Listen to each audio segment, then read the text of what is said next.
국민브리핑 일부 뉴스 매거진.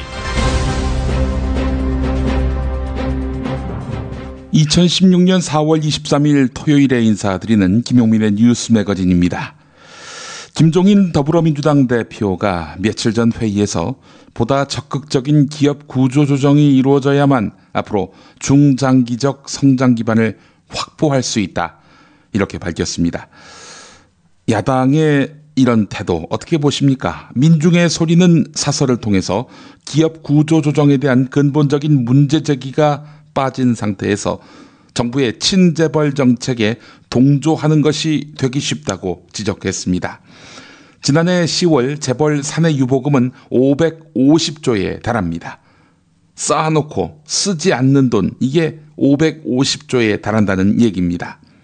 삼성만 215조, 현대차는 112조에 이르는 이런 상황에서 사내 유보금을 환수한다든지 배당금을 환입한다든지 이렇게 기업 부실화에 대한 책임 추궁을 할 수 있는 수단이 있음에도 활용하지 않는다.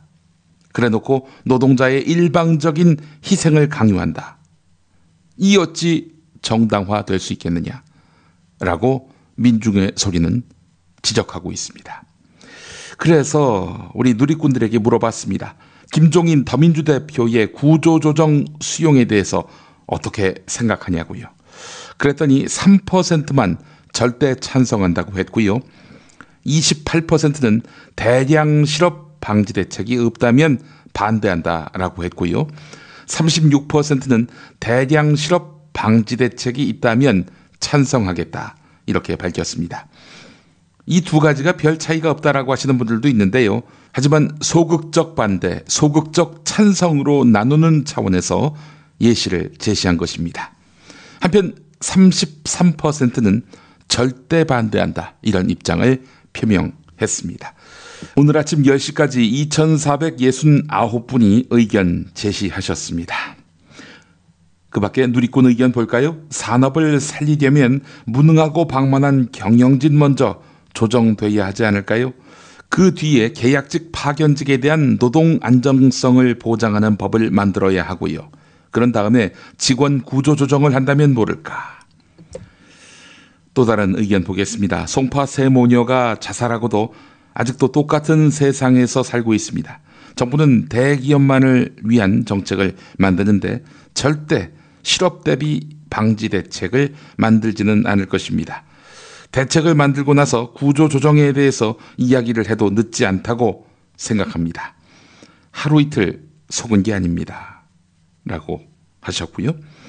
대량 실업 방지 대책이란 게 있을 리 없고, 있다 해도 새누리당과 국민의당이 과연 이 대량 실업 방지책을 찬성해 줄지 의문이고, 새누리당과 국민의당이 반대한다면 그것을 뚫고 나갈 의지를 더불어민주당에게 기대할 수도 없고, 의료 민영화를 지지하고 론스타를 옹호한 최운열 씨가 비례대표로 있는 더불어민주당 별로 기대하지 않습니다, 라는 의견 주셨습니다. 반드시 알아야 할 뉴스로 이어가 보겠습니다.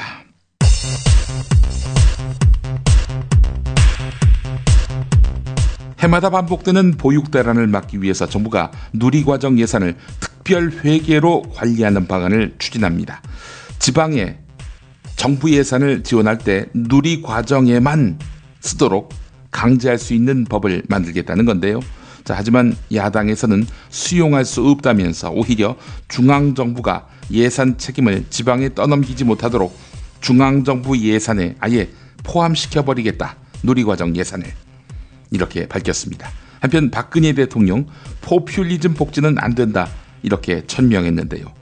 정부 여력이 없으면서 지방에 떠넘긴 누리과정 공약이야말로 포퓰리즘 복지 공약 아닌가요? 포퓰리즘적 내용을 담은 법안이나 사업은 현재와 미래 세대 모두에게 부담을 지우는 일입니다. 낭비되는 재정 누수를 막아야 합니다. 중앙일보 단독 보도에 따르면 5월 1일부터 3일 한국 정상으로선 처음으로 이란을 방문하는 박근혜 대통령이 하산 로하니 대통령과의 회담에서 이란식 히잡의 일종인 루사리를 착용하기로 했습니다. 이슬람 하면 치를 떠는 한국 개신교의 대응이 주목됩니다. 김무성 새누리당 전 대표가 중앙일보와의 전화 인터뷰에서 총선에서 참패했는데 패장으로서 그런 걸 생각하는 것 자체가 옳지 못하다라고 말했습니다. 그런 걸 생각한다. 이게 뭐냐? 대권에 대한 꿈입니다. 조용하게 시간을 보내면서 반성하고 세상 돌아가는 것을 보겠다. 또 정치 발전을 위해 할 수 있는 역할이 무엇인지 그간의 경험을 바탕으로 찾아보겠다. 이렇게 밝혔다고 합니다. 정치 발전을 위해 할 수 있는 역할. 혹시 대권 아니죠? 자, 무가 이렇게 말했다면 화는 어떤 입장일까요? 최경환 새누리당 의원의 말 들어보시죠. 지금 새누리당이 무엇이 잘못됐는지를 깊이 반성해서 정말 뼈를 깎는 그런 각오로 변화와 계획을 통해서 한진해운이 조양호 한진그룹 회장의 경영권 포기를 감수하고 오는 25일 채권단에 자율협약 즉 채권단 관리를 신청하기로 했습니다.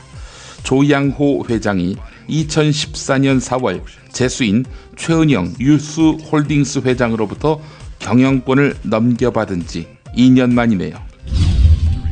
국가사적 6호로 지정된 신라시대 최대 사찰터인 황룡사지를 둘러싼 훼손의 전말이 드러났습니다. 황룡사 역사문화관 부대시설 공사가 진행되면서 통일신라 옛 건물의 흔적이 훼손된 과정에는 무리한 공사기간 단축과 전문성이 없는 관리 인력, 법을 무시한 행정 등의 문제점이 겹쳤다는 것이 동아일보 단독 보도의 내용입니다.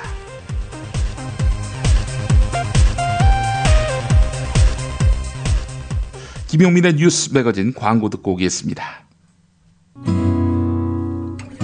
안녕하세요. 조광래 중고차 대표 조광래입니다. 햇살이 따스스스 내리쬐고 봄바람이 살랑살랑 코끝을 간지럽히는 게 어디론가 떠나고 싶은 계절입니다. 조광래 중고차에서 좋은 중고차 거래하시고 어디론가 떠나보는 건 어떨까요? 조광래 중고차의 대표 전화번호는 1800-9538. 한 번 더 1800-9538. 이상 남길 만큼은 남기고 파는 조광래 중고차였습니다. 고맙습니다. 지금처럼 사는 게 싫습니까? 전복을 원하십니까? 그렇다면 와우 전복을 드십시오.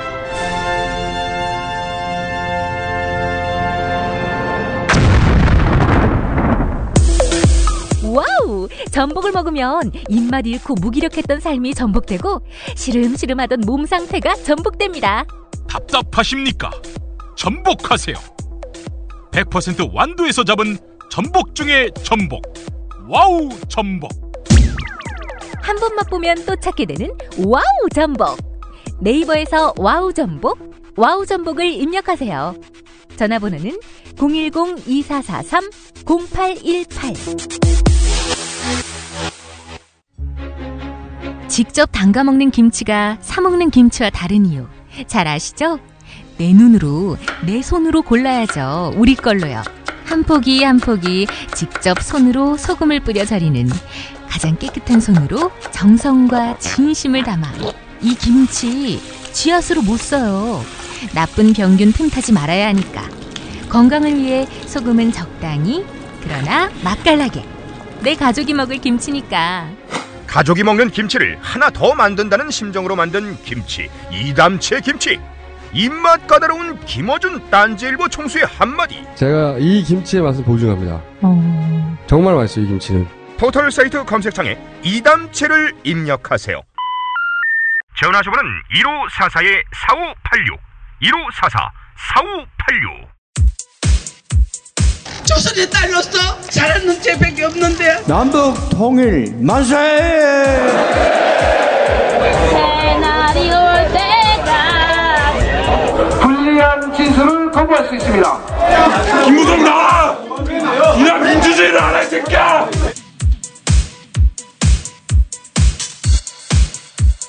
뉴스는 현장이다. 추선희 어버이연합 사무총장이 청와대 정무수석실 산하 국민소통비서관실 허현준 선임행정관이 자신에게 관제 집회를 지시했다는 문자 메시지를 보냈다 이렇게 밝혔지요.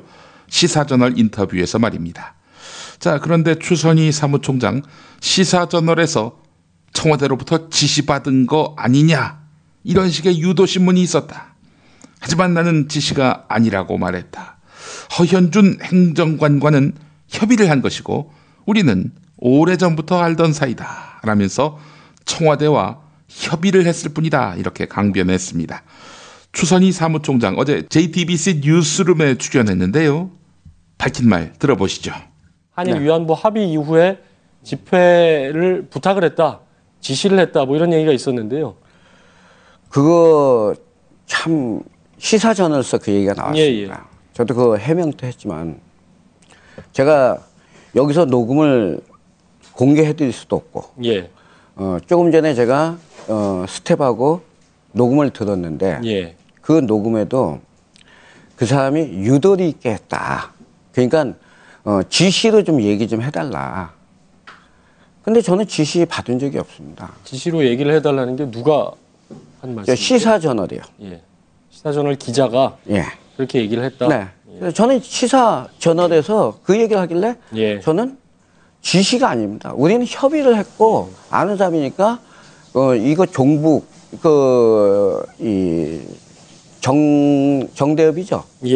정대협이 종북 성향이 있으니까 그거에 대해서 얘기를 하지만 이거는 한일 관계이기 때문에 나는 수요일 날 그 수요 집회 때 위안부 때 그때 나가서 우리가 아베를 할 것이다 이렇게 얘기하고 그 부분은 그러니까 뭐 법적인 문제도 있기 때문에 나중에 수사 과정에서 밝혀질 문제 같은데 그 추 총장께서 계속해서 여러 사람들에게 내 뒤에 청와대가 있다, 든든하다 뭐 이런 얘기를 했다는 얘기를 저희도 여러 번 들었거든요. 어떤 근거에서 하신 말씀이십니까? 저는 그런 얘기 한 적도 없고요. 그분들 지금 여러분들이 지금 얘기하시는 지금 내부 고발자들 그 사람들이 주축입니다. 내부 고발자? 네. 지금 이 공금 횡령으로 지금 수사를 받고 있고 조만간에 구속될 사람이 마지막으로 발악하는 이러한 얘기를 이 JTBC 같은 이 공영방송에서 그 사람 말을 신뢰하고 한다는 자체가 저는 잘못됐다고 생각합니다. 누구를 얘기하시는지 제가 정확히 모르겠지만 저희는 어버이연합 내부에서도 들었고 탈북자 단체에서도 들었습니다. 한두 명이 아니었기 때문에 알고 있습니다. 구체적인 정황을 여러 번 얘기했기 때문에 저희도 상당한 의심을 품고 있었거든요.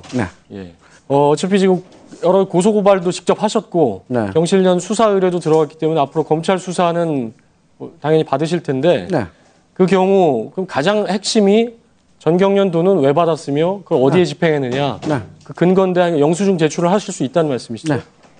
저희는 무료급식입니다. 어르신들 무료급식과 그다음에 안보견학 이걸로 저희가 받은 것이지. 그리고 여러분들이 의심하는 지금 이 소위 그 경비에 탈북자들 그 경비에 그걸 얘기하시는데 제 빚에 그것이 다 들어가 있는 거죠. 알겠습니다. 그리고 청와대 배우설은 근거 없다. 다만 박근혜 대통령을 지지하는 모임이기 때문에 그런 얘기들이 그렇게 와전됐을 수 있다. 박근혜 대통령 예를 들어서 청와대가 누가 있다, 뭐 겁낼 거 없다라고 얘기한 적은 단 한 번도 없다. 청와대 누가 있다. 저 청와대 아는 사람은 없습니다. 행정관 아는 사람은 있는데 그 사람은 시민단체에 있었었기 때문에 아는 사람입니다. 더불어민주당 서른 의원, 김종인 비상대책위원회 대표가 총선 승리에서 큰 공을 세웠다. 이런 의견에 대해서 평가절하했습니다. 서른 의원은 YTN 라디오 신율의 출발 새 아침에 출연해서 김종인 대표가 초기 공천 과정에서 혼돈을 정리하는 등 잘한 부분도 있었다라면서도 셀프 공천 또 김대중 대통령에 대한 폄하 발언이 결정타가 돼서 더불어민주당 호남 패배의 큰 요인으로 작용했다. 이렇게 지적했습니다. 친노 패권주의 때문에 호남에서 패한 것 아니냐. 사회자가 물어보니까 자신이 지켜본 바에 따르면 그건 과장된 음해다라고 대꾸했습니다. 동교동계 출신인 서른 의원의 발언 들어보시죠. 근데 이제 우리 당에 대한 심판은 말하자면 이제 친노라 지칭되는 쪽에서는 좀 억울하겠지만은 이 친노에 대한 패권주의, 친노의 패권주의 예. 이런 걸 좀 혼내줘야 한다. 이게 이제 호남 쪽에서 있었죠. 이런 정서가 예. 있었는데 문제는 김종인 대표 그 셀프 공천, 예. 그거에다가 이 김대중 대통령에 대한 표매성 발언이 또 있었어요. 이게 이제 결정타가 된 거죠. 이게 되면서 그 후에 이제 호남 여론이 급전직하했던 걸 우리가 그때 기억을 하고 있습니다. 그래서 이게 이제 문제인데 그럼 수도권은 어떻게 할 것이냐? 수도권은 박근혜 대통령의 오만 불통 그리고 무능, 경제 실정 여기에 대한 이 심판이죠. 우리가 잘해서 수도권에서 약진했다기보다도 박근혜 정권과 새누리당의 심판이죠. 그래서 그렇게 보면은 그럼 김종인 대표 한 역할이 뭐냐? 초기 과정에 우리가 공천 과정에서 이렇게 혼돈이 있었을 때 그걸 정리한 부분이 있었습니다. 적어도 이 셀프 공천 전까지는 잘하셨어요. 근데 그 뒤로 셀프 공천 이후로 완전히 그냥 가버렸죠. 근데 그렇게 돼 있기 때문에 김종인 대표가 컸다 이렇게 얘기를 하면은 그건 정확히 보고 한 판단이 아니라고 얘기할 수 있습니다. 예. 자, 그렇다면 지금 말씀하신 대로 본다면 호남에서의 패배는 문재인 전 대표를 비롯한 친노들에 대한 반감 때문이 아니라 김종인 대표의 김대중 전 대통령에 대한 비하 발언이라든지 뭐 이런 것 때문에 결국 참패했다 이렇게 보시는 거네요. 그죠? 그건 아니고요. 예. 친노의 패권주의에 대한 이 반발 정서가 있었는데 거기다가 김종인 대표의 실책이 플러스돼가지고 완전 전패하게 된 거죠. 불을 확 지르는 역할을 했다 이 말씀이신데 그죠? 자, 친노 패권주의 어떻게 선거 이후에는 좀 청산될 가능성이 있다고 보십니까? 근데 이제 문제는 그분들은 억울하다고 얘기를 하고 있습니다. 그런 측면이 굉장히 강해요. 친노 없다 그래요 그분들은. 굉장히 강합니다. 그건 이제 일부 언론들이 그렇게 부풀린 전명도 많고, 전 당내에서 냉혹히 지켜보고 있습니다만은, 이게 과장되고 풀리고, 그리고 선거 때는 또 그걸 또 이용해서 뭐 극도로 과장하지 않습니까?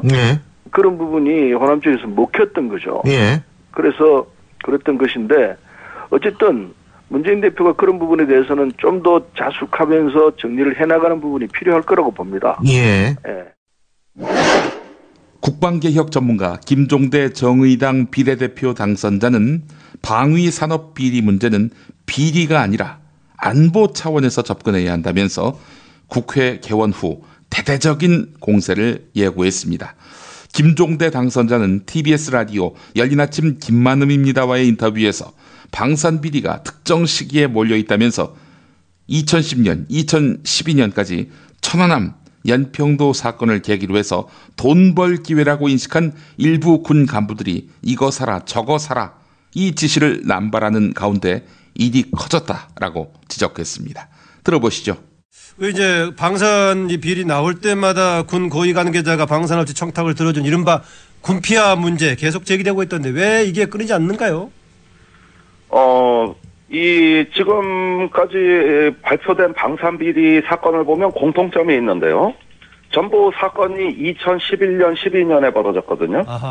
통영함 사건, 또 뭐 방탄복 사건, 공군의 그 전자전 훈련 장비, 그다음에 해군의 해상작전 헬기, 전부 다 특정 시기에 비리가 몰려 있다는 점을 주목해야 됩니다.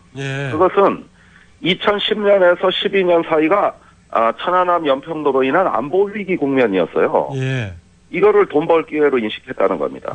이 안보 위기 상황에서 국방부의 기존 계획이 막 흐트러지고 새로운 긴급 도입, 새로운 어떤 그 긴급 소요 전략이라고 해가지고 무기 소요가 물밀듯이 군으로 쏟아져 들어왔고, 이런 그 급박한 무기 소요 계획에 편승해가지고 그 소위 말하는 군피아라고 하는 한탕주의 세력이 끼어들기 시작을 한 것이죠. 결국은 국방의 시스템을 안정되게 잘 유지하면 비리는 없습니다.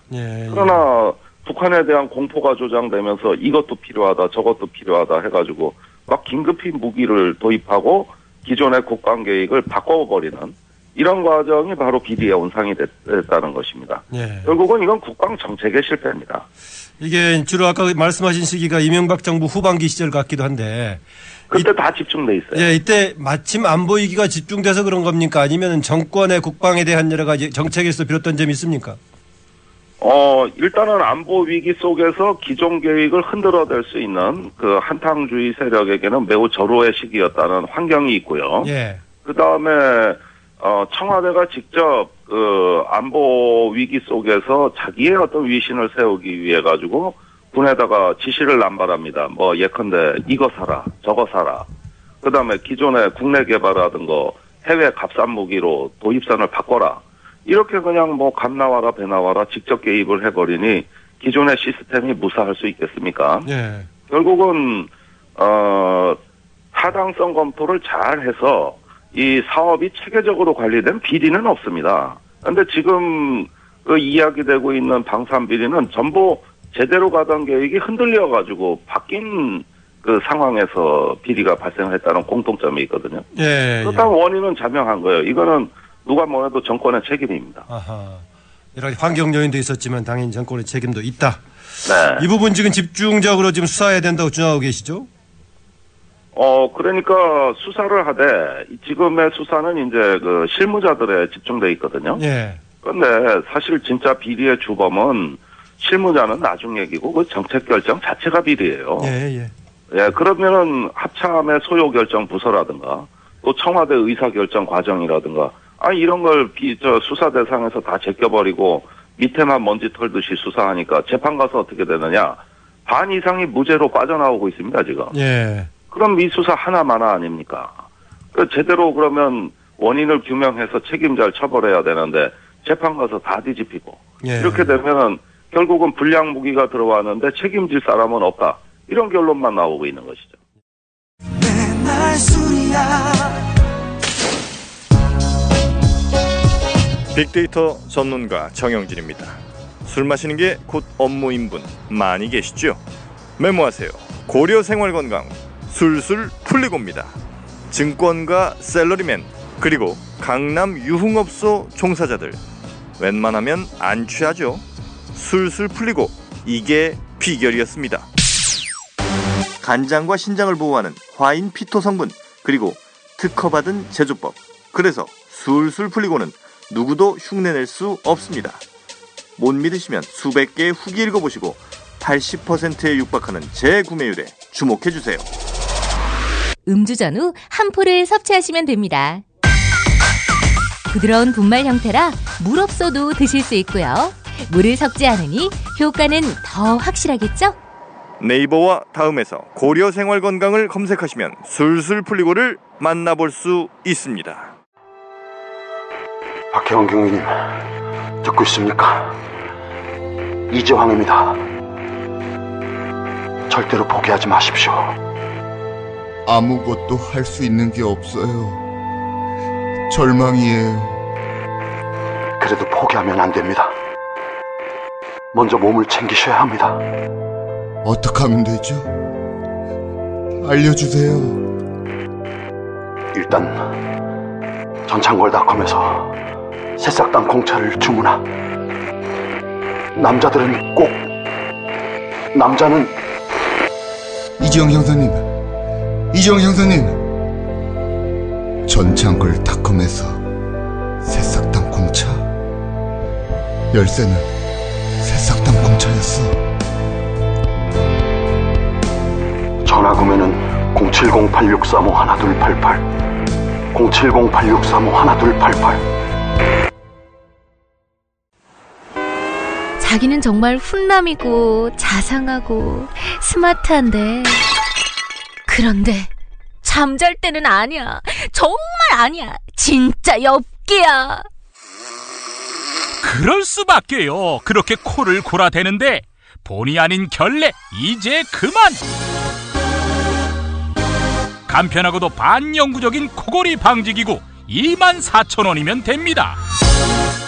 심한 코골이와 수면 무호흡 걱정 마세요. 99% 감소 효과를 보장합니다. 검색창에 코골이 119, 코골이 119를 입력하세요. 문의는 1566-0783.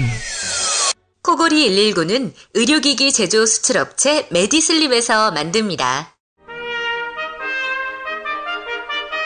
피 튀기며 박학다식을 뽐내는 퀴즈. 피박 퀴즈. 네, 오늘도 무와 환이 함께합니다. 어서 오십시오. 안녕하십니까. 대권에 대해서 꿈을 꾸지 않고 있는 무 인사드립니다. 그러면 대권을 포기한단 말인가? 아니지, 이 새끼야. 대선이 2년도 안 남았는데 아직도 꿈만 꾸면 어떡하냐? 꿈은 더 이상 안 꾸고 열심히 대권을 향해 서울시 세종로 일가 청와대를 향해 열심히 뛰고 있는 무 인사드립니다. 자, 무 인사하셨고요. 환은요? 예, 안녕하십니까. 이번 총선의 패배를 거울 삼아서 뼈를 깎는 자세로 새롭게 임할 환 인사드립니다. 야, 환아, 너 뼈를 어떻게 깎을 거니?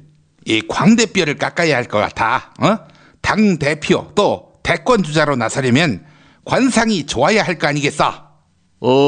분골쇄신한다 그런 뜻은 아니구나. 그거야 다 야당이 하겠다는 거 아니었나? 우리는 뼈를 깎기에는 뼈가 너무 살 속 깊이 들어가 있어. 살이 쪄가지고. 야, 살 빼 이 새끼야. 살을 뺀다면 당신이 더 빼야 할 것 같은데? 아이고 둘 다 빼세요. 닥쳐 이 새끼야. 네가 이 셋 중에 제일 쪘어.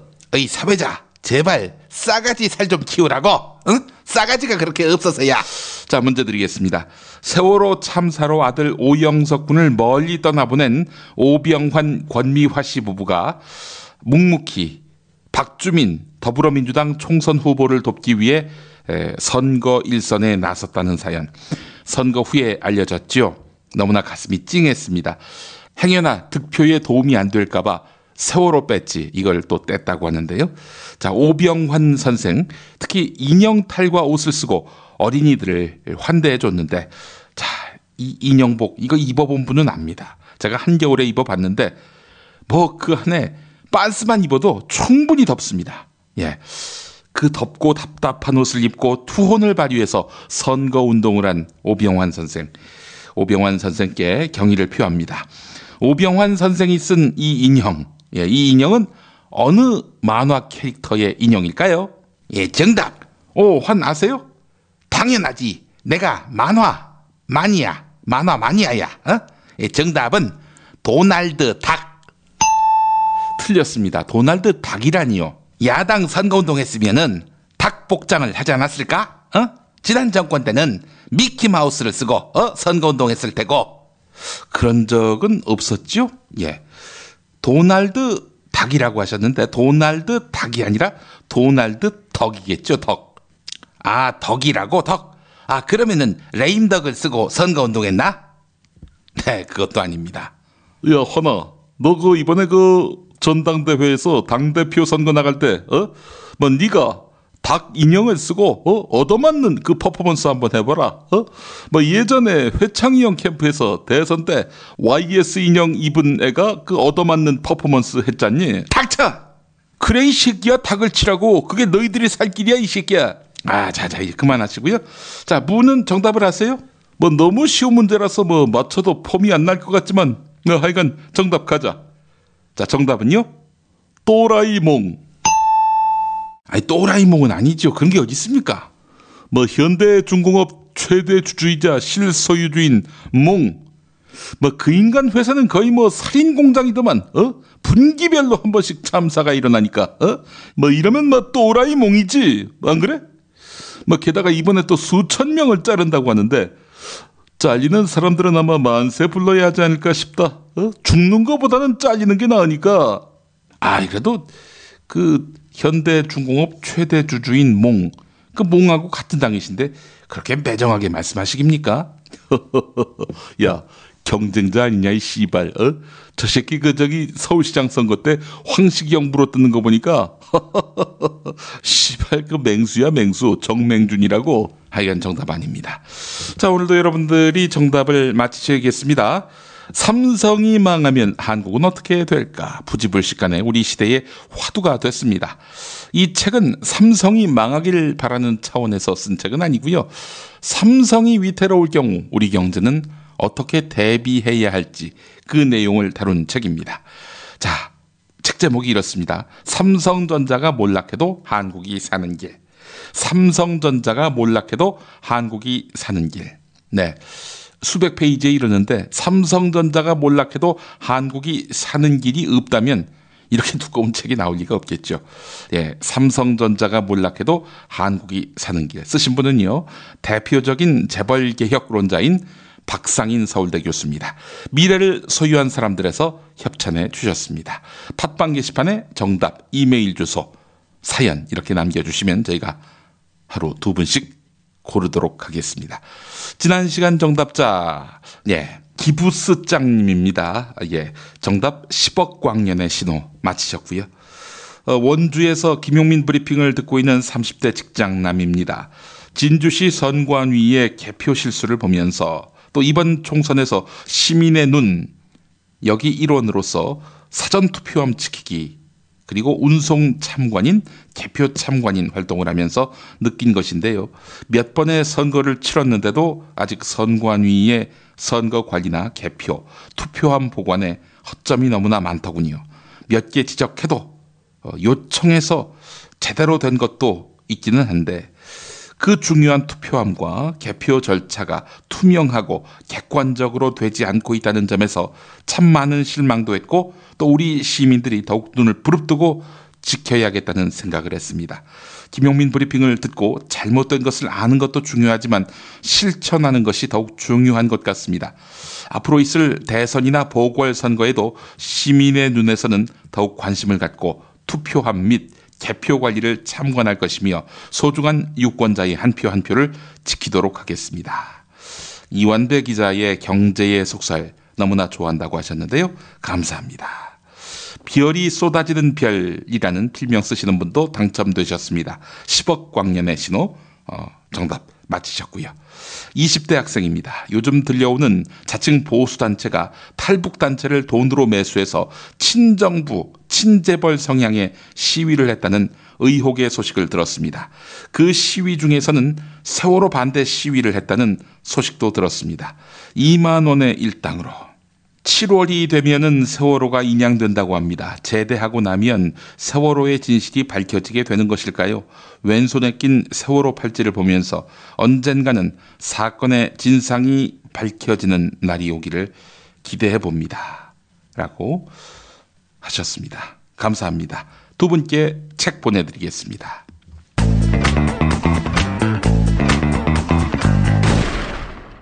박근혜 왜 저러지? 문재인, 김무성, 안철수는 또 왜 저러지? 뉴스로는 알 수 없는 진짜 정치 현장 이야기. 한겨레 정치팀 기자들이 취재 수첩을 낱낱이 공개합니다. 본격 정치관찰 팟캐스트. 언니가 보고 있다. 팟빵에서 언니를 검색하세요. 정치 한 건에서 시간입니다. 오늘은 한겨레 정치팀 정치바 김원철 기자 연결합니다. 김 기자님. 네, 안녕하세요. 예. 한겨레 정치팀 김원철이 아니라 뭐 복잡하더라고요. 뭐 무슨 에디터석 뭐 정치팀. 예. 이게 뭐예요, 이게? 에디터 저희가 부를 없애서 예. 정치 부가 없거든요. 오. 그래서 정치 에디터석에 이제 정치팀과 이런 것들이 있는데 복잡해서 그냥 정치팀으로 불러주시면 됩니다. 예, 그냥 정치부로 하면 좋을 거예요. 뭐 더 복잡해진 것 같아. 예, 하여간 뭐 그건 한겨레 사정이고. 자, 오늘 첫 소식 박근혜 대통령 지지율 이야기네요. 예, 이거 심상치가 않습니다. 지난주 대비 10%포인트 빠졌으니까 폭락이라는 표현이 맞는 것 같고요. 예, 대폭락이라고 하는 게 대폭락이죠. 예. 취임하고 지금 최저치인 20%대로 떨어졌습니다. 그리고 새누리당 지지율도 현 정부 출범한 이래로 가장 낮은 30% 나왔고요. 아니 그 나라 팔아 먹어도 35%는 지지해준다고 하는데 이 지금 나라 팔아 먹은 것보다도 더 심각한 양상이군요. 저는 이게 약간 국민의당 효과가 있는 게 아닌가 이런 생각이 듭니다. 왜냐하면 국민의당이 지금 창당 이후 최고치인 25%를 찍고 더민주를 제쳤는데요. 예. 새누리당 지지자들 입장에서는 새누리당이 마음에 안 들었을 때 더민주까지 가긴 쉽지 않은데 국민의당으로 잠깐 피하는 거는 그렇게 심리적 부담이 없는 것 같아요. 예. 그러다 보니까 일단 정당 지지율에서는 새누리당과 국민의당이 이렇게 상보관계에 있는 지금 모양새를 보이고 있거든요. 예. 이게 지금 오늘 한국갤럽이 어제 발표했습니다. 22일 발표한 4월 셋째 주 정례 여론조사인데요. 예. 자세히 좀 살펴보겠습니다. 이 국정 운영에 대해서 잘하고 있다. 응답이 29%가 나온 거거든요. 예. 지난주 같은 조사에서는 39%가 나왔습니다. 예. 똑같이 이제 반대로 잘못하고 있다는 응답은 10%포인트 올라서 58%로 나왔고요. 지금 이 한국갤럽 조사에서 지지율이 29% 나온 것은 그 연말정산, 증세 논란이 있었던 그 2015년 1월에서 2월 초, 그리고 메르스 사태 때인 2015년 6월, 그때도 이 수치가 나온 적은 있습니다. 예. 근데 그때는 박근혜 대통령이 잘하고 있다는 이 긍정률만 하락했고, 새누리당 지지도는 계속 40% 선을 유지했었거든요. 예. 그런데 이번에는 박근혜 대통령과 새누리당이 동시에 거의 10%포인트 빠진 거기 때문에 이거는 그때와는 좀 질적으로 다르다. 이것이 한국갤럽의 평가입니다. 이건 뭐 사실 대선 국면하고 연결지어서 이야기하지 않을 수 없을 텐데 이게 새누리당의 대선 주자, 마땅한 대선 주자가 없는 현상과도 연결되지 않나요? 예, 그거하고도 연결이 되는 것 같고요. 예. 같은 얘기로 지금 총선 결과가 이렇게 나올 것이라는 것을 사람들이 몰랐잖아요. 그렇죠. 그 얘기는 나는 박근혜가 싫은데 내가 다수파인지 몰랐던 거죠. 다수파인지 몰랐는데 총선 결과를 통해서 나만 그렇게 생각했던 게 아니구나. 이것이 지금 확인되고 나니까 사람들이 좀 더 적극적으로 본인의 의사를 표시하는 것이 아닌가. 저는 약간 그런 생각이 들고요. 예. 일종의 밴드웨건 효과 그렇지. 그런 것들이 난 게 아닌가. 예. 라고 저 혼자 그냥 생각하고 있습니다. 아니 생각하고 뭐 그는 정통한 해석이지요, 사실.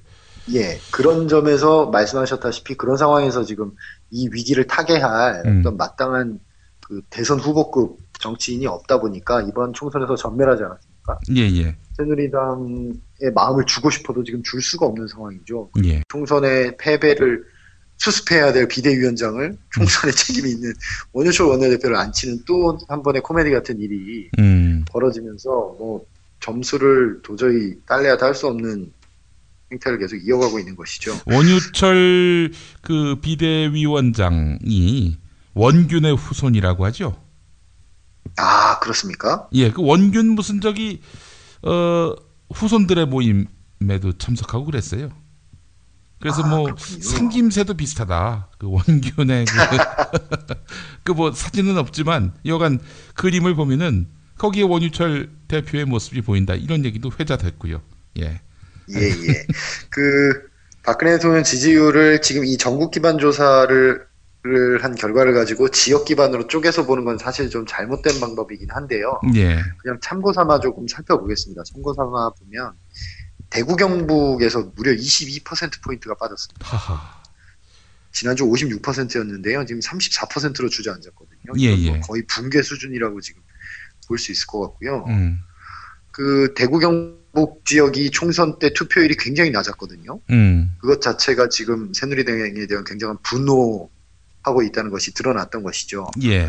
그 박근혜 대통령을 위시한 진박 세력이 TK를 우습게 보고 거기에 무슨 진실한 사람들이라는 명목으로 내리꽂기를 한 것이 대구 표심을 완전히 이반시켰던 것 같은데 그 영향이 지금 이렇게 후폭풍으로 나타나고 있는 거고요. 서울에서도 14%포인트 빠져서 25% 나왔습니다. 연령대별로 보면 모든 연령층에서 지금 거의 대폭락 수준인데요. 60대만 빼고는 뭐 10대, 20대, 30, 40대까지 모두 긍정평가가 최대치가 20%입니다. 나머지는 뭐 10%대 아주 처참한 상황이고요. 이 정도면은 거의 레임덕이 수치로 확인되는 그런 상황이 아닌가 싶은데 제가 아까 초기에 그 국민의당 얘기 잠깐 드렸는데 뭐 이 덕이 국민의당 효과 때문이라고만 얘기하는 것은 조금 무리는 있습니다. 지금 보면은 국민의당이 8% 올라서 창당 이후 최고치를 기록했지만 더불어민주당 역시 4%포인트 오르면서 지금 창당 이후 최고치를 기록했거든요. 올해 들어 최고치를 기록했거든요. 그러니까 두 야당이 다 새누리당 이탈층을 흡수는 하고 있는데 아무래도 보수적인 유권자들은 한 2대1 정도 비율로 국민의당으로 피신하는 경우가 좀 많지 않은가 이 정도로 좀 볼 수 있을 것 같고요. 이와 관련해서 저희 한겨레에서 부제자 신문이죠. 부제자 신문에 그 골수 새누리 지지자였던 강남 분당에 계시는 8분을 심층 면접한 결과를 실었는데 거기에 보면은 이분들이 왜 이렇게 새누리당을 떠나서 이탈했는지 적나라한 표현들이 나오거든요. 우리 김태규 기자가 소개를 해주시긴 했지만 한 번 더 요약을 해보죠. 복귀하는 차원에서. 뭐 이름도 모르는 야당 후보를 새누리당이 아니라는 이유만으로 찍었다. 이런 얘기가 지금 서초구 주민 입에서 나올 정도니까 새누리당에 대한 그 민심의 폭발이 어느 정도인지 알 수 있고, 특히 새누리당 지지하신 분들 중에 그 제가 앞에 짧게 말씀드렸던 그 국민의당으로의 저는 그걸 피신이라고 생각하는데요. 지지를 철회하고 투표를 안 하거나 지지를 조금 더 분노한 분들은 그냥 새누리당에 대한 반감의 표시로 국민의당을 찍으신 경우가 꽤 있는 것 같아요. 그것 때문에 정당 투표들이 많이 나온 것 같기도 하고. 특히 그 좌담회에서 확인된 것 중에 조금 흥미로운 부분은 저는 테러방지법이나 이런 것들이 그 야권 지지자들에게만 어필하는 이슈라고 생각했는데 이 보수 성향의 유권자들에게도 그게 굉장히 위협적으로 다가왔던 모양입니다. 뭐 어쨌든 국가가 나의 일상생활을 간섭하고 뭔가 볼 수 있다는 것이 보수층들에게도 조금 불안한 요소가 됐던 것 같아요. 그래서 좌담에 오신 분들도 좌담에 오겠다고 했으면서도 내가 왜 이런 걸 하겠다고 했지 하고 밤새 후회했다는 분도 계시고 녹음기가 앞에 있으니까 굉장히 불안해하면서 그걸 꼭 녹음까지 해야 되느냐.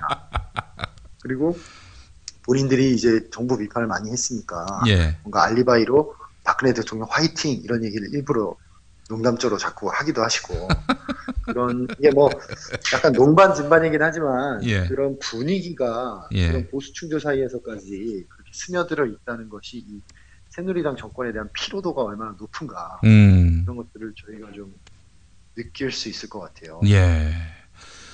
반성 없이 뭐 공학대로라면은 흐름대로라면은 또 산술대로라면은 당연히 이번에도 우리를 찍지 않겠는가 이런 그 오만한 태도로 일관해왔던 새누리당 아닙니까? 사실은 이 지지층들의 이런 집단 이반 이걸 반성해줘야 뭐 우리 정치가 또 발전될 것이고요. 여간 하여튼 이번 선택은 굉장히 위대했다. 유권자의 유권자됨 그 존재감을 제대로 보여준 선택이 아니었나 전 이렇게 평가를 해봅니다. 저희 한겨레가 어제 또 그 20대 정치 성향이 다양한 20대 유권자 8명을 이제 이렇게 한 자리에 불러서 또 그 좌담을 했는데요.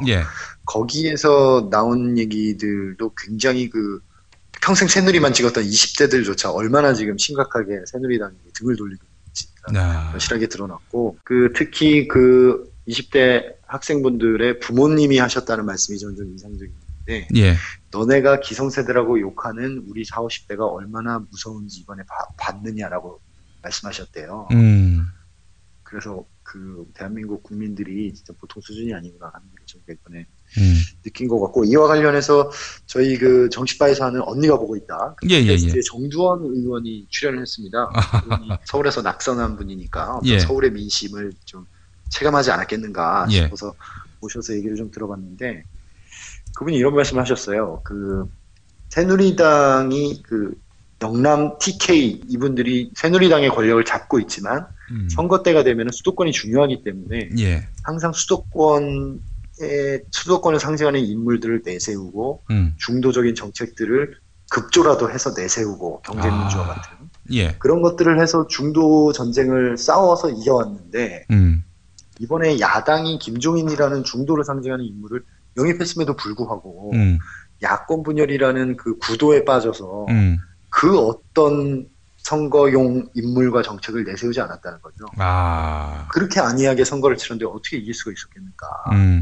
그런 얘기를 하시고 친박 TK 패권주의라는 말씀을 하셨어요. 예, 친박 TK 패권주의를 지금 청산하지 못하면 새누리당은 이제 영남 지역당으로서 몰락해서 소멸할 것이다. 이런 말씀을 하셨는데 굉장히 설득력 있는 분석이 아닌가. 예, 생각이 들었습니다. 자기들을 고정적으로 지지하는 층의 어떤 그 마음은 바뀌지 않는다. 늘 우리를 찍을 것이다. 우리가 나라를 팔아먹어도 찍어줄 것이다. 이런 착각에 빠지다가 아주 큰 코를 다친 셈이 됐습니다.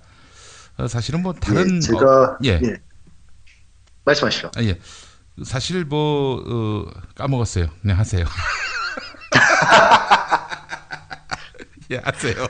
이번 총선에서 또 굉장히 관심을 끌었던 게 이제 부산의 선택이었잖아요. 그래서 제가 부산에 있는 그 보수적 유권자분들께 좀 쭉 전화를 돌려서 취재를 해봤는데, 그분들도 이 새누리당 행태에 굉장한 분노를 가지고 계시더라고요. 특히 뭐 선거운동 안 해도 다 찍어주는 거 아니냐 이런 식으로 거의 선거운동도 안 했답니다. 그래요? 선거운동도 안 하고 그랬기 때문에 심지어 그 시청에 있는 공무원들조차 이번에는 심판해야 된다는 얘기를 공공연하게 했다는 거예요. 그러니까 이게 얼마나 민심이 무서운지를 모르고, 그래서 우리가 이번에 지금 당선된 5곳만 이런 일이 있었구나 하는데, 사실 그 부산에서 가장 그 보수적 혹은 새누리당세가 강하다고 하는 곳이 김세현 의원이 있는 부산 금정구 이쪽이 뭐 굉장히 새누리당세가 강한 곳이거든요. 그쪽에서 지금 더민주 후보가 완전 정치 신인인데 38%를 받았어요. 우리가 지금 주목하지 못하고 있는데, 그러니까 그런 식으로 지금 밑에서 완전 부글부글 끓어오르고 있는 거죠.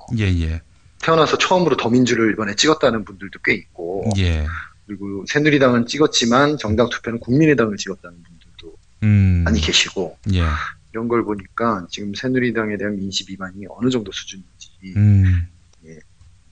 확인할 수 있겠네요. 그렇습니다. 그 김의겸 한결의 정치선임 기자께서 그 얼마 전에 토론회에 나가서 이런 말을 했어요. 저희 그 뉴스 매거진에서 이 육성을 또 전하기도 했는데, 그 부산의 이번 선택 5석이나 더민주에게 허락한 이번 선택, 이게 87년 이후, 아니 3당 합당 이후에 영남은 새누리당, 호남은 야당, 이런 구도가 깨지는 전조 아니냐 이렇게도 보던데, 김원철 기자는 어떻게 보세요? 저 충분히 그럴 수 있다고 보고요.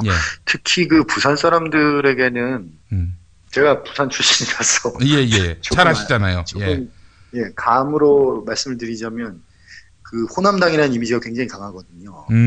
그래서 노무현이 아무리 부산 사람이어도 호남당 사람이고, 문재인도 아무리 부산 사람이어도 호남당 사람이라는 이미지가 강하기 때문에 그 물론 이런 것들이 이제 나이가 조금 있는 50대 이상 분들에게 해당되는 얘기긴 한데요. 그래서 이 태생적으로 더민주에게 도저히 표를 정서적으로 줄 수가 없는 분들이 많아요. 아이고 참. 그런데 그럼에도 불구하고 어쨌든 이제 젊은 층들이 많이 늘어났고, 그분들은 아무래도 그런 이미지에서 좀 자유롭지 않겠습니까? 자유롭고, 뭐 10대 때부터 민주정부 시절에 10대를 보낸 분들이 많이 있을 테니까, 그런 분들에게는 그런 지역색이 좀 옅어졌다는 것이 굉장히 구조적인 변화이고, 그렇다면 더민주가 부산, TK까지는 아니어도 부산 PK 쪽에서는 충분히 그런 지역색은 옅어졌고, 그리고 인물은 꽤 있고, 그러니까 확장해 나갈 수 있는 어떤 조건이 이미 성숙하고 있었던 거죠. 어떻게 보면. 성숙하고 있었던 것이 이번 총선을 통해서 터져 나온 것 같고요. 이 흐름을 되돌릴 수 있겠는가 하는 생각이 조금 조심스럽게 해보게 됩니다.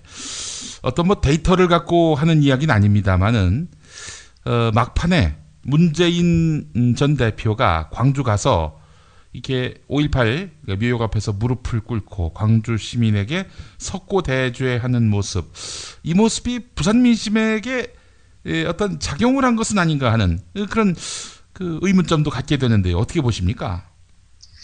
그러니까 저는 그 부분에 대해서 좀 명확하게 판단하기가 쉽지 않은 것 같은데 이건 뭐 제가 데이터가 있는 거 아니고 그냥 아니 어차피 그냥 우리 감으로 얘기하는 거죠. 뭐 아니 데이터로 이번 총선 결과 예측했어요? 아무도 예측 못했지 뭐 솔직히 얘기해서. 그렇죠. 예. 네, 감으로 얘기하는 건데 그 문재인 그 대표를 좋아하는 사람들을 분명히 더 불러낸 건 있을 겁니다. 예를 들어서 뭐 문재인 우리 부산 사람이 호남에서 안 받아주니까 아, 저 사람은 호남 쪽 정치인이 아니라 우리 정치인이었구나 뭐 이런 식으로 받아들여서 투표를 더 했다. 이건 좀 아닌 것 같아요. 그렇게까지 그러지는 않았을 것 같고요. 저는 가장 큰 요인은 새누리당에 대한 심판이었다고 생각하고요. 새누리당에 대한 불만과 그 행태에 대한 누적된 불만이 가장 큰 요인, 한 80% 정도의 요인인 것 같고, 예, 예. 그 외에 한 20% 정도 요인이 그 더민주의 울락의 공포가 더민주 지지자들을 투표장으로 끌어낸 것. 그것은 뭐 수도권이든 부산이든 어디든 동일한 현상 아니겠습니까? 예, 예. 그런 부분들이 작용했다고 보고, 부산에서 이번에 이긴 그 선거구들을 보면 표차가 꽤 나요. 예, 제일 적은 표차가 2,600표차인가 그렇습니다. 아하. 다 안전하게 이겼어요. 다 안전하게 이겼기 때문에 어떤 그 문재인 대표의 그것에 이제 동해서 나온 표심이 당락을 바꿨다. 이렇게까지 보기는 조금 어렵지 않을까. 예. 저는 그렇게 생각합니다. 예, 알겠습니다. 하여간 이 망국적인 지역구도 빨리 끝내고 후보가 자질로, 능력으로 이런 걸로 평가받는 시대가 왔으면 좋겠어요. 그래서 뭐 호남에서 영남 출신 후보가 당선되고 또 영남에서 호남 출신 후보가 당선이 되는 이런 너무나 자연스러운 당연히 그러해야 할 일들이 어색하지 않는 그런 시대를 빨리 끌어내야 하지 않겠나 이런 생각을 해봅니다. 예. 네. 깊은 감동을 받으신 것 같습니다. 제 말에. 네. 울컥했습니다. 알겠습니다. 다음 주 화요일에 또 뵙도록 하겠습니다. 고맙습니다. 네, 고맙습니다. 예. 공화국 참치논평 구이동 대양 참치를 맛보지 못한 국민 여러분은 진정한 참치 맛을 보기 위한 강도 높은 중대 조치를 취했을 계획을 표명하시고 곧장 구이동으로 달려오시기 바란다. 참치에 대한 체질적인 거부감과 적개심을 노골적으로 드러내는 분도 구이동 대양 참치에 오시면 추호도 용납할 수 없는 포악무도한 폭식 행위를 자행할 것이다. 구이동 대양 참치. 월요일 참치데이 이벤트, 화요일 참치머리 서비스로 함께합니다. 주차장 걱정 마시고요. 대중교통은 서울 지하철 2호선 구의역 2번 출구에서 5분 거리입니다. 대양 참치 구의점 02-455-8087.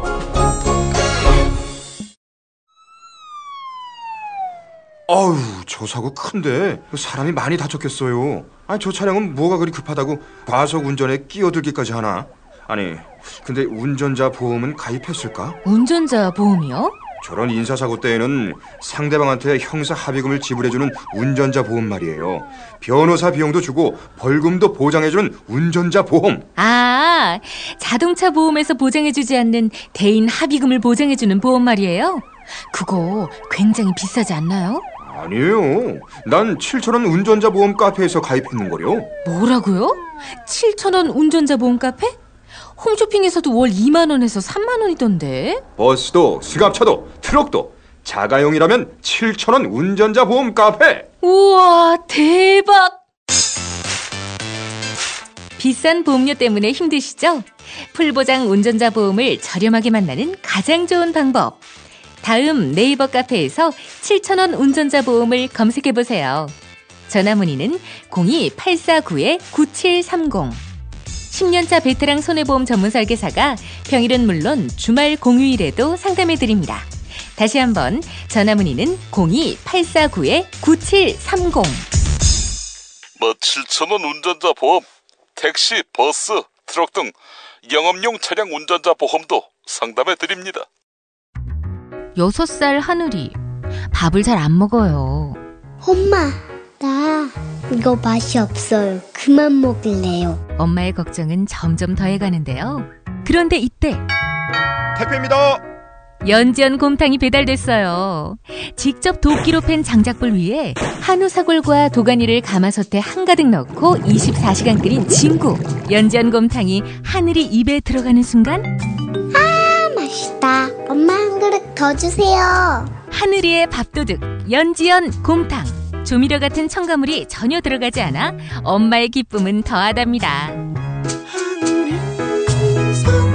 연지연 곰탕은 강화군에서 김포시 방향으로 강화대교 건너자마자 있습니다. 포장 판매는 한 팩 800g에 7,000원, 7팩 이상 무료 배송합니다. 주문 전화는 010-7252-1114, 010-7252-1114.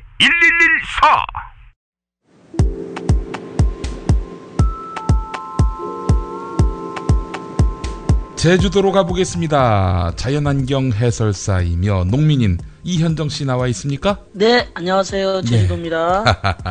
제주의 4월 어떻습니까? 날씨가 따뜻해져가지고 이제는 조금 네. 저도 이제 요즘에 계속 농사 짓는데 예.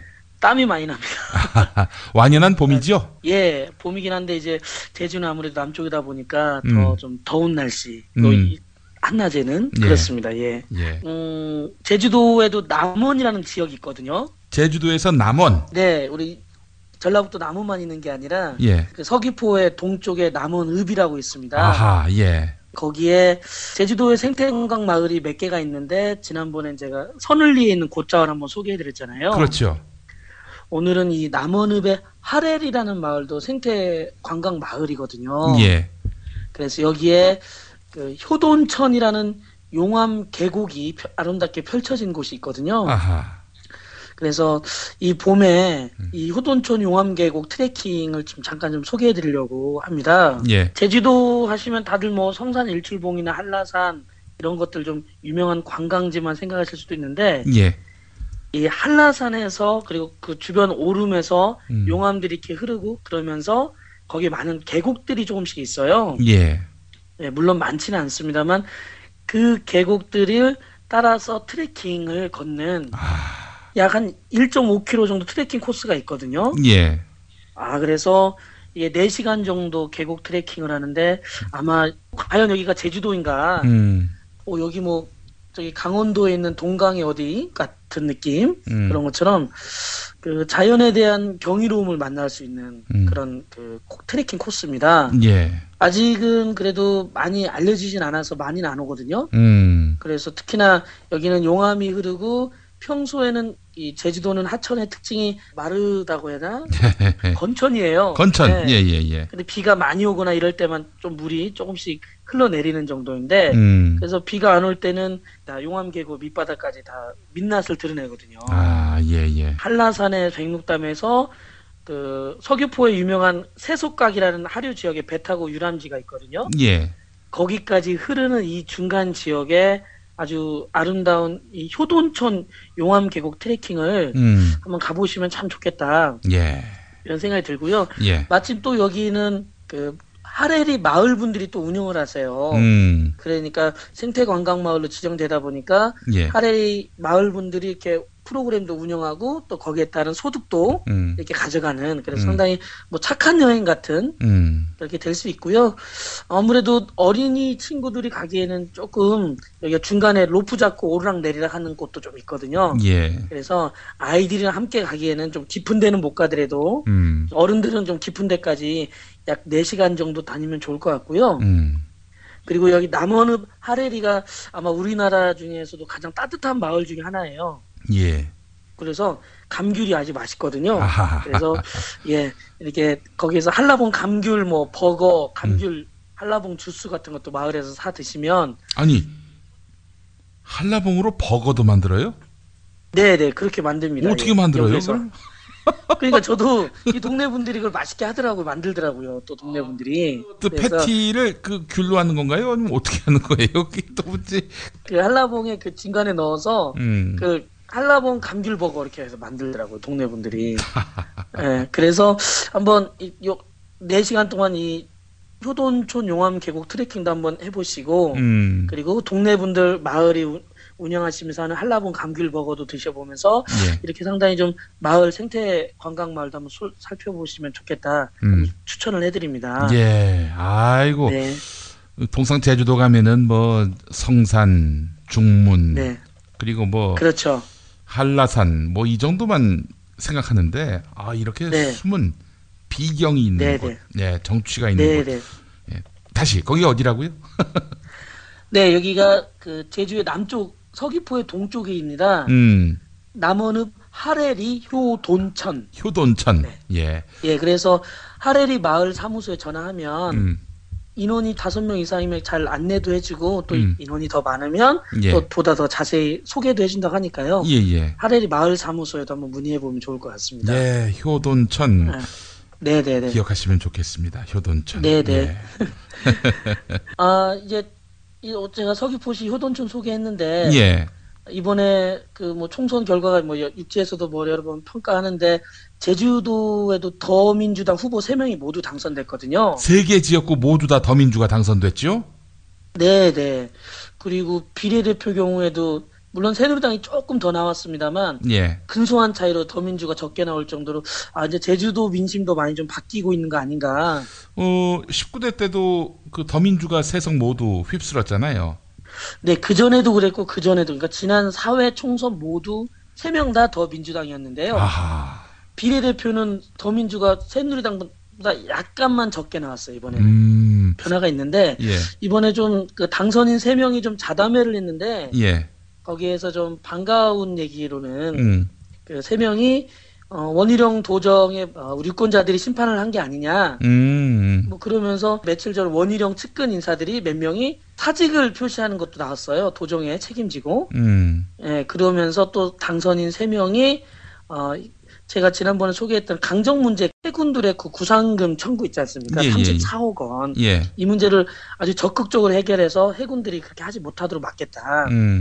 이런 좀 반가운 또 메시지를 당선인 3명이 좀 던졌고요. 예. 그러면서 서귀포 강정에서 이제 오늘부터네요. 23일 오늘 토요일부터 화요일 26일까지 그 강정 국제평화회제 시작했고요. 예. 네, 그리고 안타까운 건 서귀포시가 그 지난주에 그 서귀포 예술의 전당 장소를 불허하는 통보를 또 내렸어요. 아이고. 그래서 지금 강정 주민들이나 영화제 준비하는 분들이 안타까워하는데 그래도 강정마을과 서귀포 성당에서 이렇게 총 34작품을 이렇게 무료로 상영하니까요. 4일 동안. 예.